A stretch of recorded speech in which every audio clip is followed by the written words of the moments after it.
PYQ સિરીઝમાં આગળના પ્રશ્ન જોઈએ. આજના પ્રશ્નો પીએસઆઈ અને કોન્સ્ટેબલ લેવલના છે. પીએસઆઈ અને કોન્સ્ટેબલના પેપરમાંથી લીધેલા છે. ગુજરાતના સમય એટલે કે ટાઈમ ઝોન અને આંતરરાષ્ટ્રીય પ્રમાણિત સમય વચ્ચે કેટલો તફાવત છે? ગુજરાતનો સમય ISTથી 5 કલાક 30 મિનિટ આગળ છે, 5 કલાક 30 મિનિટ પાછળ છે, 4 કલાક 30 મિનિટ આગળ છે કે 4 કલાક 30 મિનિટ પાછળ છે? તો જવાબ છે કે ગુજરાતનો જે સમય છે તે 5 કલાક અને 30 મિનિટ જેટલો આગળ છે આંતરરાષ્ટ્રીય સમયરેખા કરતાં. ભારતભરમાં એક જ પ્રમાણિત સમયરેખા છે અને તે કઈ છે? 82.5 ડિગ્રી પૂર્વ રેખાંશ જે અલ્હાબાદ મિર્ઝાપુર પાસેથી પસાર થાય છે. તેથી ગુજરાતનો સમય અને ઇન્ડિયન સ્ટાન્ડર્ડ ટાઈમ IST વચ્ચે કોઈ પણ તફાવત નથી. સ્થાનિક સમયનો તફાવત જો સૂર્યોદયની દ્રષ્ટિએ જોવામાં આવે તો ભારતના પૂર્વ છેડા એટલે કે અરુણાચલ અને પશ્ચિમ છેડા એટલે કે ગુજરાતનું જે સિરક્રિક છે એન્ડ પશ્ચિમી ભાગ તેની વચ્ચે 2 કલાકનો સ્થાનિક સમયનો તફાવત છે. IST પ્રમાણે અને GMT એટલે કે ગ્રીનવિચ મીન ટાઈમ જે ઇન્ટરનેશનલ સ્ટાન્ડર્ડ ટાઈમ છે તે રેખાનો સમય 5 કલાક અને 30 મિનિટનો ફરક છે. ઔરંગઝેબનું જન્મસ્થળ કયું છે? દિલ્હી, આગ્રા, દૌલતાબાદ કે પછી દાહોદ? ઔરંગઝેબનો જન્મ ગુજરાતના દાહોદ ખાતે થયો હતો. મુગલ બાદશાહ શાહજહાંનો પુત્ર ઔરંગઝેબ 3 નવેમ્બર 1658ના રોજ ગુજરાતના દાહોદ મુકામે જન્મ્યો.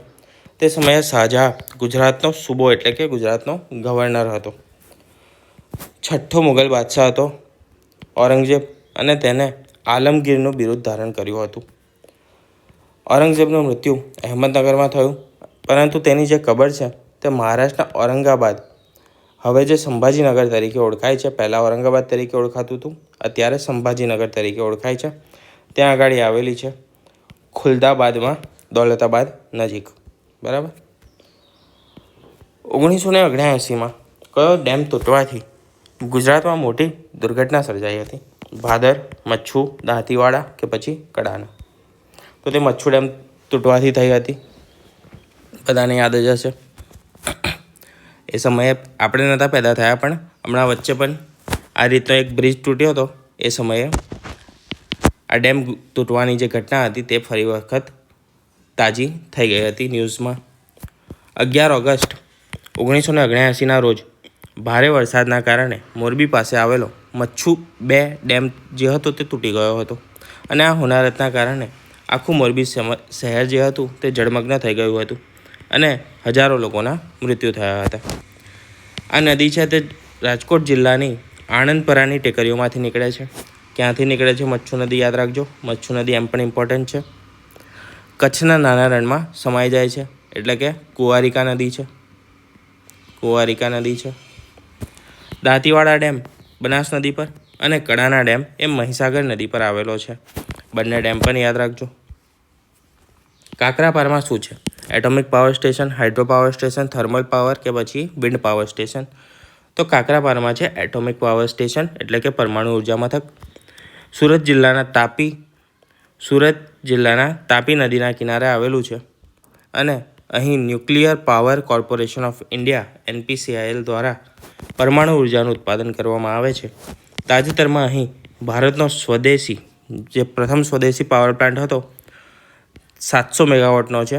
તેનું ન્યુક્લિયર રિએક્ટર નંબર 3, તેનું ત્રીજું યુનિટ જે હતું તે કાર્યરત થયું છે તાજેતરમાં. એટલા માટે પણ આ પ્રશ્ન હાલમાં મહત્ત્વનો બની રહે છે. હાઇડ્રો પાવર સ્ટેશનની વાત કરીએ તો ગુજરાતમાં સૌથી મોટું હાઇડ્રો પાવર સ્ટેશન છે નર્મદા નદી પર, જે સરદાર સરોવર ડેમ ખાતે આવેલું છે. ગુજરાતનું સૌથી મોટું થર્મલ પાવર સ્ટેશન આવેલું છે દુહારણ મુદ્રા ખાતે, ટાટા અદાણી દ્વારા કાર્યરત છે. અમૂલનું આખું નામ શું છે? Anand milk union limited, Anand milk united limited, all milk union limited કે પછી ઓલ મિલ્ક યુનાઇટેડ લિમિટેડ? તો તેનું પૂરું નામ છે આનંદ મિલ્ક યુનિયન લિમિટેડ. સ્થાપના ક્યારે થઈ હતી? 14 ડિસેમ્બર 1946ના રોજ સ્થાપના થઈ. ખેડા જિલ્લાના જે સહકારી દૂધ ઉત્પાદક સંઘ છે તેમના દ્વારા કરવામાં આવી હતી. શ્વેત ક્રાંતિના પ્રણેતા ત્રિભુવનદાસ પટેલ એ મુખ્ય હતા અને તેને વૈશ્વિક સ્તરે લઈ જવામાં ડૉક્ટર વર્ગીસ કુરિયનનો સૌથી મહત્ત્વનો ફાળો છે. તો બે નામ યાદ રાખવાના, અમૂલ આવે એટલે ત્રિભુવનદાસ પટેલ અને વર્ગીસ કુરિયન. અમૂલનું મુખ્યાલય ક્યાં આવેલું છે? આણંદમાં જ આવેલું છે. મિલ્ક સિટી તરીકે ઓળખાય છે આણંદને. ઓપરેશન ફ્લડ દ્વારા વિશ્વનો સૌથી વધુ દૂધ ઉત્પાદક દેશ બન્યો ભારત. શેના દ્વારા? Operation flood. ફ્લડ એટલે પૂરવાળું નહીં. શેનું ફ્લડ? મિલ્કનું એટલે કે દૂધનું. બરાબર છે. આગળ, સરસ્વતી ચંદ્ર નવલકથા કોણે લખેલી છે? આનંદ શંકર, ગુણવંત શાહ, વિનોદ ભટ્ટ કે પછી ગોવર્ધન રામ ત્રિપાઠી. સરસ્વતી ચંદ્ર ગોવર્ધન રામ ત્રિપાઠીની નવલકથા છે. ગુજરાતી સાહિત્યની પ્રથમ અને સૌથી શ્રેષ્ઠ મહાનવલકથા ગણાય છે. તેને કુલ 4 ભાગમાં વહેંચવામાં આવેલી છે, 4 ભાગમાં લખાયેલી છે. ગોવર્ધન રામ માધવરામ ત્રિપાઠી નડિયાદના વતની હતા અને પંડિત યુગ, કયો યુગ? પંડિત યુગના પુરોધા માનવામાં આવે છે તેમને. આ નવલકથા પરથી સંજય લીલા ભંસાલીએ ટીવી સિરિયલ પણ બનાવી છે અને નડિયાદને સાક્ષર ભૂમિ તરીકે ઓળખવામાં આવે છે. બરાબર છે. શેના તરીકે ઓળખવામાં આવે છે? સાક્ષર ભૂમિ તરીકે ઓળખવામાં આવે છે. 12 જ્યોતિર્લિંગ પૈકી ગુજરાતમાં આવેલું જ્યોતિર્લિંગ નીચેના પૈકી કયા કયા છે? ક્યાં છે? પાવાગઢ, પાલીતાણા, સોમનાથ કે પછી વિજયનગર? તો સહેલો પ્રશ્ન છે. સોમનાથ. ભારતના 12 જ્યોતિર્લિંગમાં પ્રથમ જ્યોતિર્લિંગ સોમનાથ, જે ગીર સોમનાથ જિલ્લામાં આવેલું છે. ગુજરાતનું બીજું જ્યોતિર્લિંગ તે છે નાગેશ્વર. તે ક્યાં આવેલું છે? દ્વારકા પાસે આવેલું છે. વર્તમાનમાં સોમનાથ મંદિરનું નિર્માણ સરદાર વલ્લભભાઈ પટેલના સંકલ્પથી થયું અને તે ચાલુક્ય શૈલી અથવા તો મારું ગુજરાત શૈલી, બંને એક જ શૈલી છે, અલગ અલગ નામ છે, તેમાં બનેલું છે. પાવાગઢ શું છે? તો પાવાગઢ જે 51 શક્તિપીઠો છે તેમાંનું એક શક્તિપીઠ છે અને પાલીતાણા પાસે જૈન તીર્થધામો છે, એટલે કે પાલીતાણા જૈન તીર્થધામનું સ્થળ છે. ભારતના નોર્થ ઇસ્ટ રાજ્યો એટલે કે 7 સિસ્ટર્સમાં કોનો સમાવેશ થતો નથી?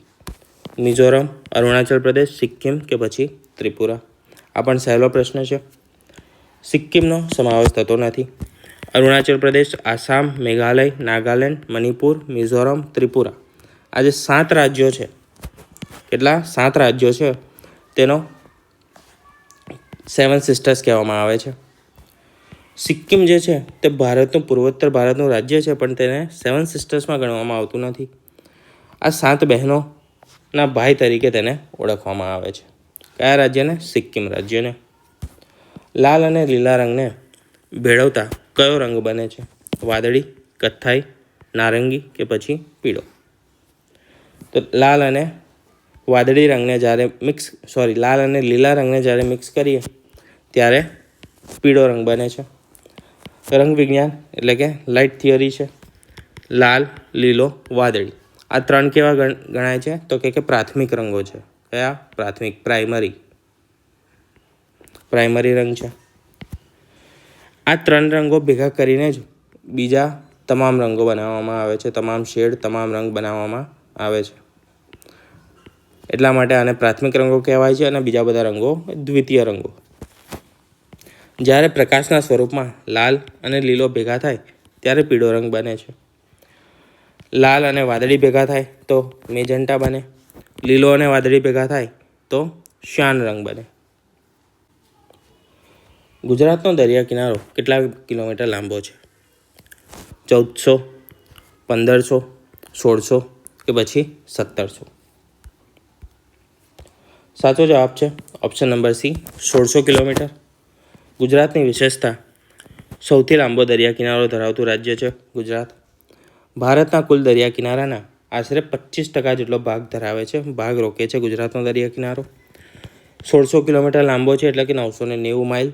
ગુજરાતને 2 અખાતો આવેલા છે, એક કચ્છનો અખાત અને બીજો ખંભાતનો અખાત. દરિયા કિનારા પર ગુજરાતના કુલ 15 જિલ્લાઓ આવેલા છે. કેટલા? 15. આ ખાસ યાદ રાખજો. થોડું અઘરું પેપર કાઢવું હોય ને તો આ રીતનો પ્રશ્ન પૂછી શકે છે.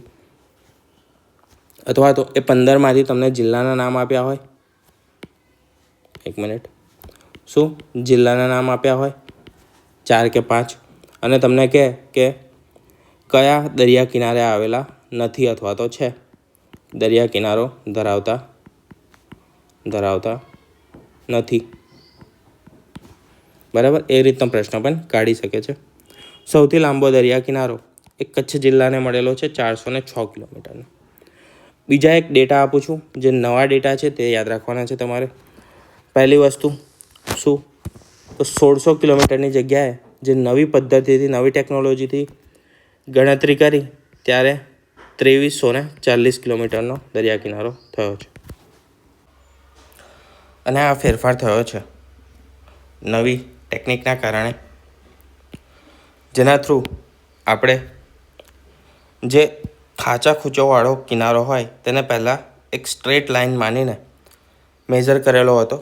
એ મુજબ હતો 1600 કિલોમીટરનો, અને આપણે એક્ઝેક્ટ આ જે ખાંચા છે એને મેઝર કર્યા ત્યારે 2340 કિલોમીટરનો કિનારો થયો છે. એ જ પ્રમાણે ભારતનો કિનારો પણ ચેન્જ થયો છે. પહેલાં ભારતનો દરિયા કિનારો હતો 7500 કિલોમીટરનો, અને અત્યારે છે 1080 કિલોમીટરનો, 1088 કિલોમીટરનો દરિયા કિનારો ભારતનો થયો છે. તો આ નવા ડેટા પણ તમે યાદ રાખજો.